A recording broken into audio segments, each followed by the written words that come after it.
Hey and welcome to my latest Clip Studio Paint guide from April 2021. This time this is a special tips of the month guide on how to draw landscapes topic. As always, you are free to go to the Clip Studio Tips website and read my article, or watch the video guide with my explanations and subtitles. And as I have mentioned, today I'm going to tell you how to draw such beautiful anime-like landscapes. But before we start, I would like to mention that we are going to use Blender, a 3D modeling software. Do not be afraid, we're not going to do anything complicated there, and it will take only 10 or 15 minutes to do everything we need from it. After that, we will switch to Clip Studio Paint. Blender is a 100% free software, so you do not have to buy anything and can just download it from the official website. The reasons I use Blender as a supporting software for my works are: it allows you to create main, though still complex basement for your artworks fast. The created elements will 100% be with the perfect ratio, perspective, etc. Things like the camera angle, the shape, can be edited almost instantly with no need to redraw or correct multiple elements. The Blender stage. 1.1. Shaping a plane. Once you have installed or opened Blender and created a new general project file, delete the default cube. I know, experienced Blender users are probably like, here we go again. Now add a plane. Then press on Tab on your keyboard and enter the Edit mode. Right-click on the plane and press Subdivide. Repeat the subdividing 3 or 4 times. In this way we create more subdivisions of our plane so we could transform it and bend properly. Now switch to the Sculpt mode in the top left corner of Blender and pick the Grab brush. Now simply start bending the plane in a way it would look like hills. You're free to pick other brushes and morph the plane in any way if you're drawing, for example, mountains or cliffs. However, right now we are going to create a grass field with Blender, so take that into account. Once you're done with the shape, or at least satisfied with the main form, you can still return to shaping later. Grab the camera object that is flying above your plane and locate it in the way it would grab only the part of the plane you would like to use in your artwork. You can check what exactly the camera sees by pressing 0 on your numpad. You can also teleport the camera to your current point of view with the Ctrl-Alt-0 combination.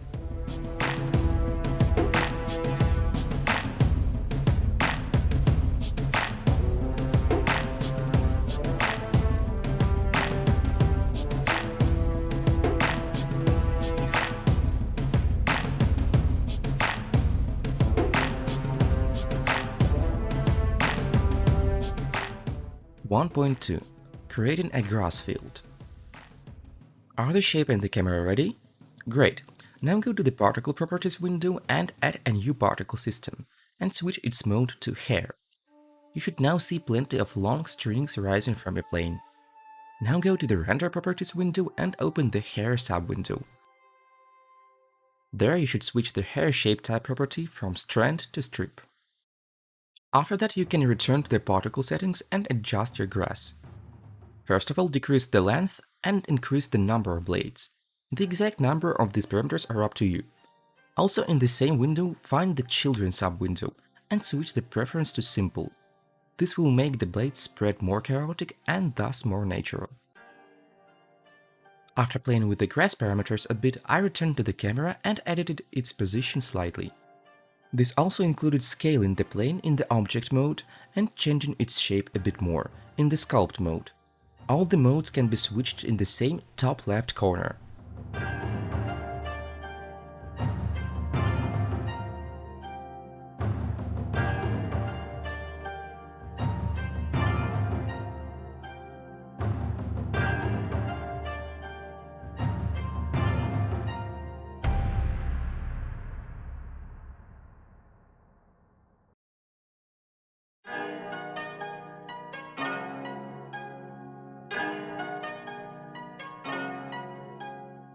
There's also a hint that may make your shaping process easier. In the bottom of the Blender interface, you can see a timeline. If you click on the very left icon on it, you will open a list of modes. Click on 3D Viewport. With this, you open a second editing window. And now you can drag and shape the plane from different angles in the bottom window while examining the changes from the camera's perspective in the top window.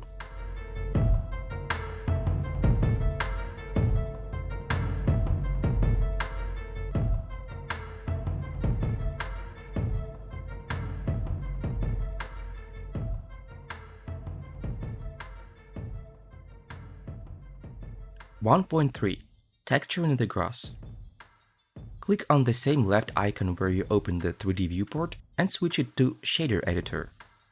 Then press on the New button in the middle of your screen. In the Appear Dark Gray field, find the windows that are connected by a line and delete the big one.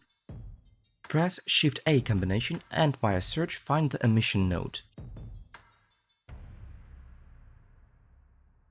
Link its emission point to the surface on the small window we left. Now you will need a grass texture. I created one myself, and as you may have noticed, it kind of reminds of a grass, but does not really look like an accurate texture. The thing is, we don't really need a texture that would perfectly resemble grass. We only need the one that would imitate it and have a similar color pattern. I made mine in a minute or two, so even if you have no experience in creating textures, you can make one like this for sure. You can also download mine from Clip Studio Assets. Once you have a texture, drag it near the nodes we have just linked. Then link the color point of the appeared window with the color point of the emission node and switch the preview mode of the project to the viewport shaded in the top right corner of the workspace. You should now be able to see the applied texture. Now duplicate the plane we have and leave the copy on the same spot. Go to the particle settings. Press on the icons with number 2 as you can see here. This way we separate our new plane from the original, so we could edit it separately. Now decrease the number of blades to somewhere between 100 and 200 and increase the height. That is how you can make the grass look more natural by creating an effect of random blades length.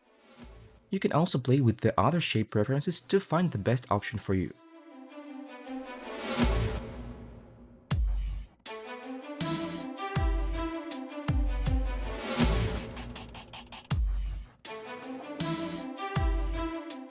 However, in the mid-process I found my grass texture a bit boring, so I came back to it and added some random yellow dots. Once again, it might not look like something that would suit there, but in Blender it will create a completely different effect.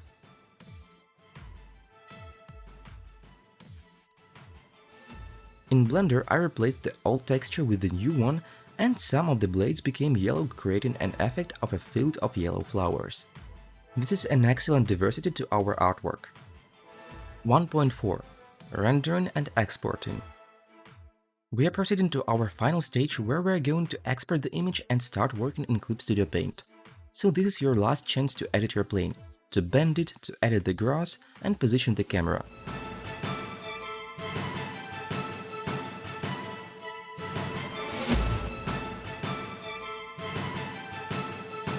If you are ready, open the output properties. Here you can adjust the properties of the image that we will use as the basement of our landscape. I entered the 4K resolution and switched the color depth to 16. The compression level is up to you. And the most important part, go to the render window, open the film sub window and check the transparent option so we could export a transparent PNG image with no gray sky over the grass. Now click on the render palette in the top menu and press Render Image. You should now receive the shot of your grass with transparent background. Export it to any convenient folder as a PNG file. And we have finally finished the Blender part of our work. It might look like this part is more complicated and longer than I promised, but I just tried to explain everything as detailed as possible, so the Blender newbies would have no troubles in process. If you try repeating this stage yourself, it will actually take 10 to 15 minutes. Just 15 minutes to prepare a basement of an artwork is a great deal, right? The Clip Studio Paint stage. 2.1. Importing the image. And we're finally here, in a comfortable and familiar environment. Create a new canvas of similar to your grass image ratio. You may use a higher resolution. I created a file with 5000 to 3000 pixels. And don't worry about the pixelization. Go ahead and scale the grass to the borders of the canvas. Rasterize the image.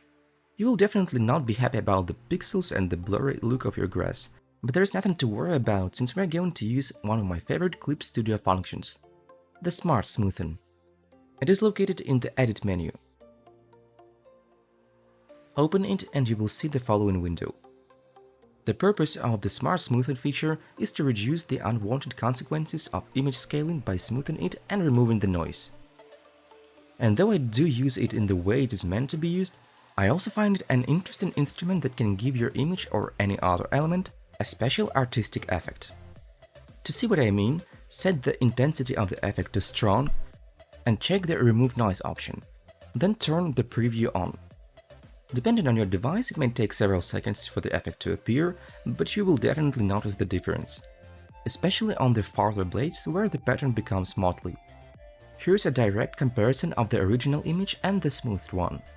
We have not just removed the unnatural sharpness of the model and got rid of the pixelization and noise, but also made it look like it was painted with oil. I love this effect and I often use it in my works. The blades that are close to the camera may look quite the same, but we will cover them in the next stage anyway, so they are not really necessary. On a new lowest empty layer, add a gradient that would imitate the sunset. You can pick the colors yourself or download some sets from the assets. Right now we only need a simple direction of where the sun is located, so no need in overdoing here. 2.2. Drawing the grass. Probably the most interesting part is starting. We're going to improve our basement grass and make it look more artistic and beautiful. And the following brush pack will help us a lot with this. Though you are free to use any custom grass and foliage brushes you like. Pick some dark green shade and add some big grass blades to the bottom corners of the canvas. This technique has several purposes. To cover the basement blades of the model, to emphasize the perspective, to create the composition vignette, and to make the grass look more organic. You can change the shades and process slightly or use the color jitter in the brush's preferences so every stroke would give you a different shade and tone of green. After that, create several layers below that grass and start adding smaller blades, combining the brushes from the pack. Draw with the colors picked from the model grass on the places where you draw, so the stylized grass would match the main one.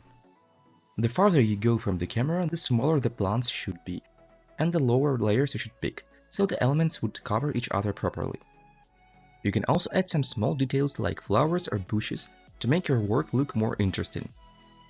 The stage of simple drawing is probably the simplest, though one of the longest one. The hardest thing is to stick to the perspective and sizes.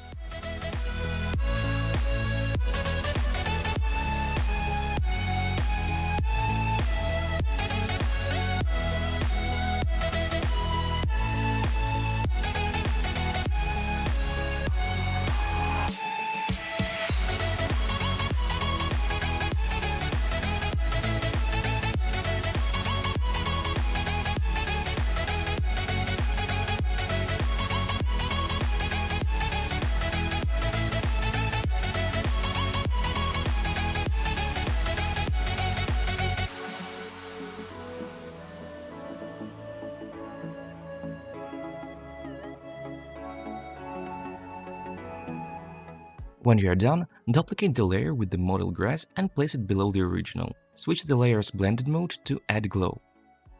Now go to Edit, Transform, Mesh Transformation, and bend the Add Glow grass so there would be a thin, glowing line above the normal grass, mostly near where the sun is located. The farther it is from the sun, the less we should see the glowing line. Such a strong glow may not be something you can always see in real life, but in such artworks it is a great decision to make the grass and the horizon more organic, improve the border and transfer from the grass to the sky, and emphasize the power and the angle of the light source. Then I added a temporary sun with an Add Glow layer and Color Touch layer for the white glowing.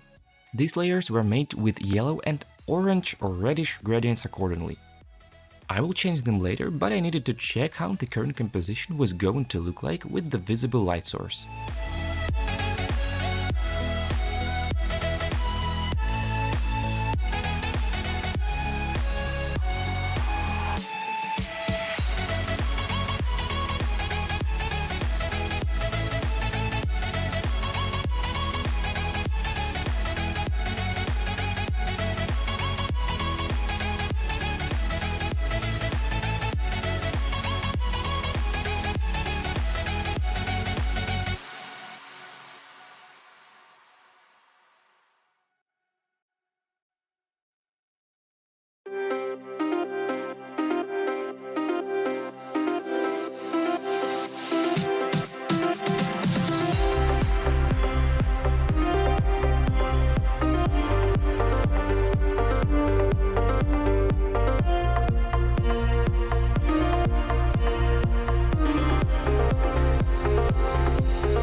Now we're going to add some volume to our field. If you were following my steps and now you have several layers with decorative grass you made with brushes, duplicate the two closest to the camera layers. Place the copies below the original layers and switch the blending mode to screen. And now, just like with the contour light on the horizon, use the mesh transformation tool and bend the screen layers slightly to the center. The effect you should receive looks like that. So you should bend the right part of the grass slightly to the left and the left part slightly to the right, if you placed your sun in the center of the artwork just like me. This technique is a small cheating if you're chasing the overall impression instead of a crazy detailing. And remember, only add this effect to the closest grass layers. If you try to do the same for every single grass layer you have, you will receive a meshed disaster. 2.3. Add in the clouds. There are several packs of brushes I use for drawing clouds.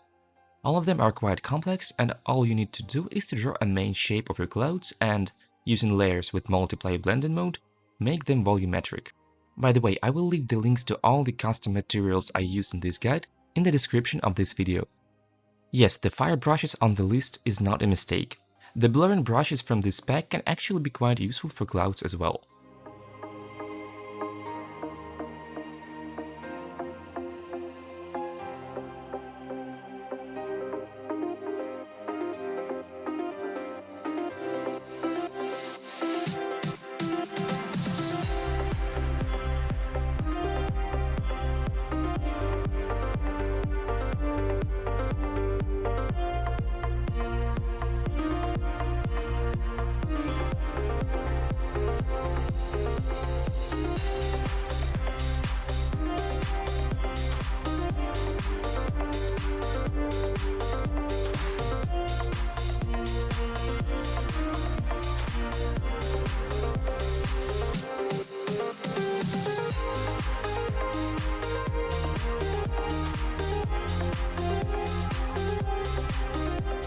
The way I do shadowing is simple. Create a multiply layer above the cloud's main shape and turn the clip to layer below mode on. Using lasso, choose and erase the areas where the light should be. Do this not only on the main borders of the clouds, but also within them, creating more clouds within this area.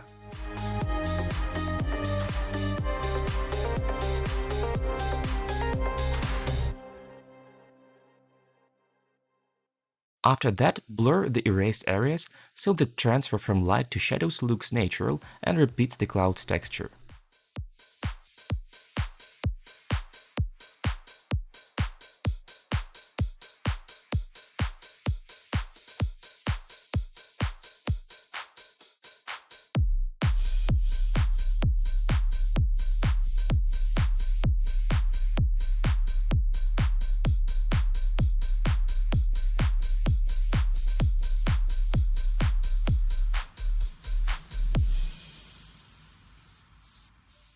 Then create another multiply layer with clip to layer below and draw more concentrated shadows according to the shapes of the clouds you received. I recommend putting all the clouds related layers, the base shape and the both multiply layers, to one folder. Then create one more multiply layer and add a black inverted gradient, which goes stronger towards the edges of the canvas. You can set this gradient's opacity to 50 or 70. In this way, we improve the sensation of the cloud's volume. Another great hint on how to emphasize the volumetric of the clouds and make the sky feel more like a part of the work and the world we built is adding one more gradient. To be more specific, create a layer with screen blending mode and place it above the clouds but below the ground layers. Pick some really bright, bluish, almost white shade, and with the foreground to transparent gradient tool, the standard gradient with one shade that fades to transparency, add the ending of this gradient from the ground to the sky. This is the atmosphere concentration. You can also notice such an effect in real life when you're looking at distant objects. That is why using it helps to emphasize the atmospheric perspective and the fact that the hills and the clouds aren't completely different distances from each other and the camera. But be attentive, the effect should really be barely noticeable. So if it looks more like a mist rather than normal concentration of the air particles, you might want to remake the gradient or lower its opacity. However, adding it only creates the separation of the sky and the ground. To keep everything organic, create the second screen layer and place it over everything but the light source, if you have already created one. Pick the standard airbrush and with light pressures add the same effect along the horizon. The brush should be big enough to cover about 30% of both the ground and the sky.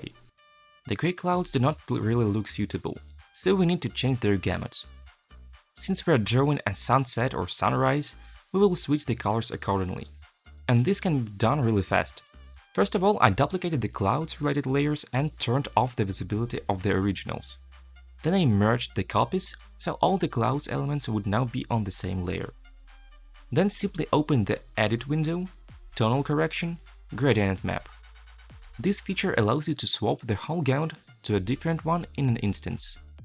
Since I used quite typical for the anime landscape colors of the sky, the default sunset purple gradient map from the default sky library worked really well for me. With some slight editing. Double-click on the chosen gradient map and you will be able to customize it.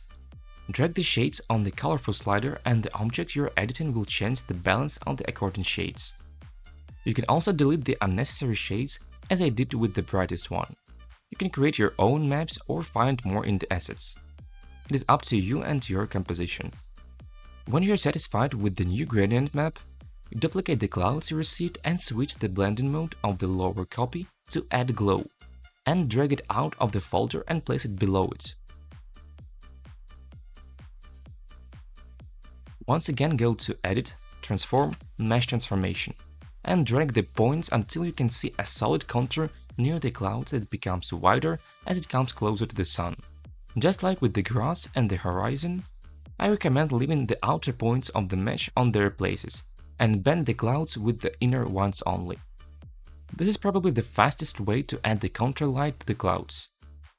2.4 Stylization and Detailing. The main elements are ready. Now is the time to make it all look beautiful, organic and professional. First, let us add a vignette. And to place it perfectly in the center of the canvas, drag the guide rulers out of the side rulers that you can see on the edges of your workspace. Go to the Object window, click on the rulers and enter the coordinates of the middle pixels of your canvas. The perfect center is where the lines cross.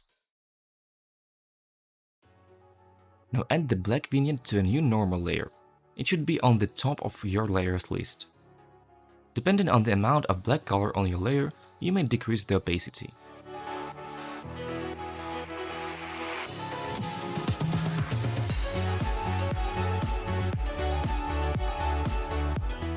After that, I replaced the temporary sky with the main one. Basically, the only thing I did was removing the layer and creating the same gradient but with the blue and pink parts of it, leaving the red, orange and yellow shades to the sun we will add next. I also made a copy of the new sky gradient and set the blending mode of the layer to multiply, since I found the colors I picked too bright.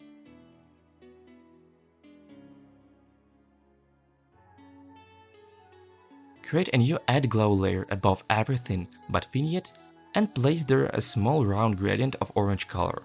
This is our sun.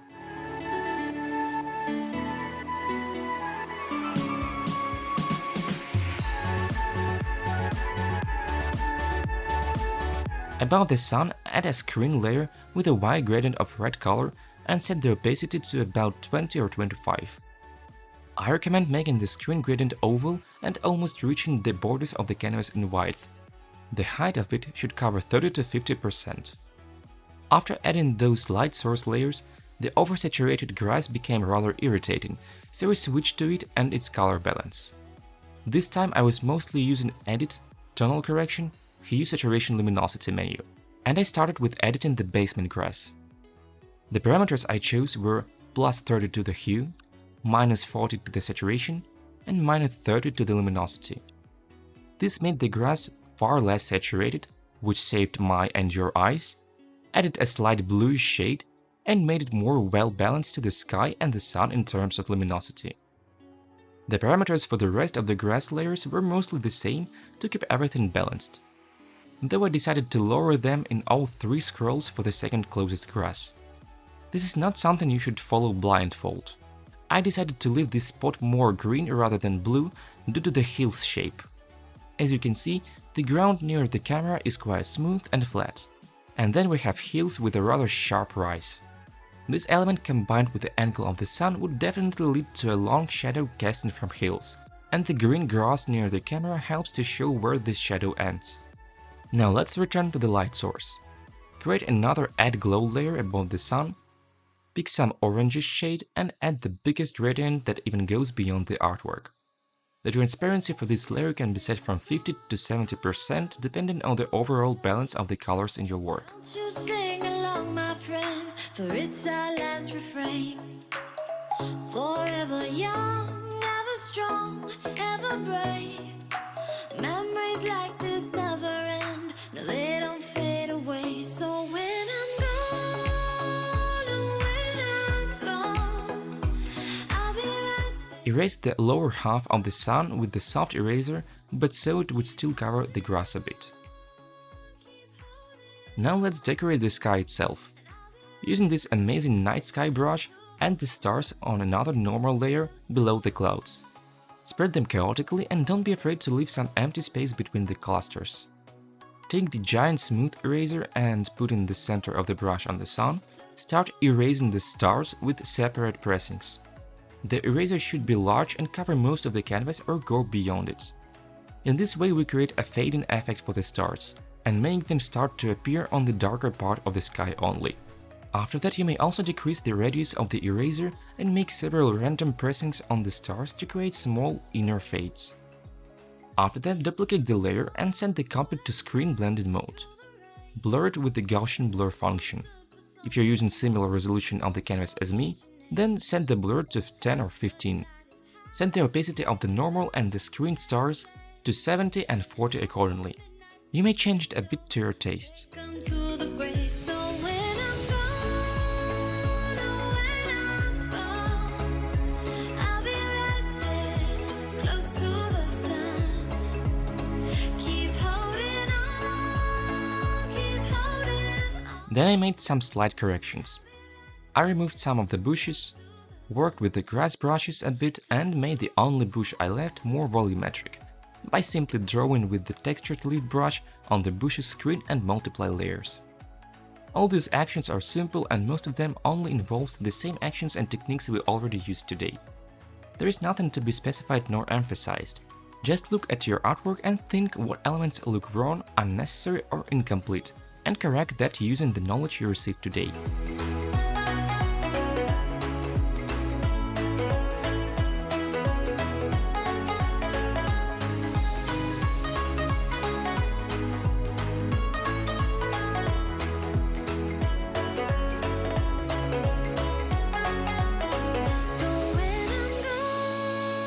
After some corrections, I switched back to the stylizing, and I clearly saw that despite grass blades are various and were placed well, the overall field was still given a monotonous feeling, so I decided to diversify it by adding some fireflies.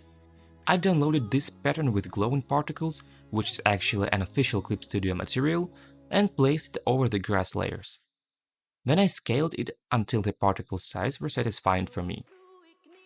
But the pattern has a black background, so we need to remove it first. Rasterize the layer and go to Edit, Tonal Correction, Reverse Gradient. With this, the background becomes white. Then we can remove it completely with an amazing feature: Edit, Convert Brightness to Opacity. When you activate this function, every single pixel on a raster layer becomes transparent depending on their brightness. The brighter the pixel, the more transparent it becomes. In our case, this means that we receive the needed particles on a completely transparent background. But be attentive, this feature removes colors and leaves grayscale only. Then we only need to reverse the gradient of the layer once again, so our particles won't be black. The particles became white, so I returned their greenish yellow shade using the layer color feature. After that I deleted the unnecessary parts, since there were too many of them, and moved the remaining fireflies to the bottom corners of the canvas. I duplicated the layer with the particles, switched it to color dodge and blurred a bit with the Gaussian blur. You can play with the particles' opacity if they seem too bright to you. Thunder comes and the storm becomes the night. I'll guide you through the light and stay close by my side. The last thing I added was noise.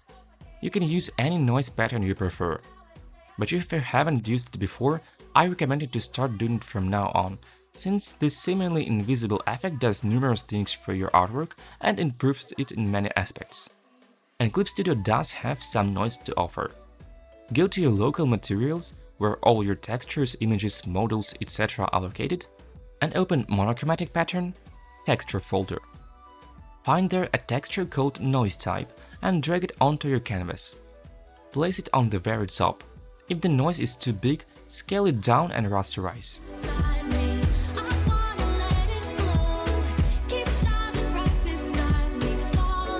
Switch the blending mode of the layer to Overlay and blend it with Gaussian blur. Just 2 or 3 levels of blur out of 200 is enough. 2.5. Post-correction and evolution. Adding the noise is the last stage in my method of drawing anime-like landscapes. However, you can always return to it and change or add anything you want, especially now if you were following my guide step by step with no pauses. Take some rest and return to the artwork later, with clean mind and rested eyes. And when you get used to the process and techniques used here, you can adopt them, change to your like, modify in a way they work better, bring better results and feel more comfortable to you. But even using my methods only, you can already draw such beautiful landscapes, and are not only sunset, sunrise kind of scenes. Change of the sun position and the time of day is probably one of the easiest things here.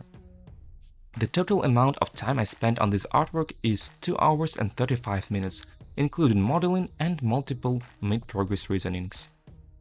With additional composition elements and new techniques, you will be able to create stunning landscapes in no time. Conclusion. As always, I do hope my tips were interesting and, what is more important, useful.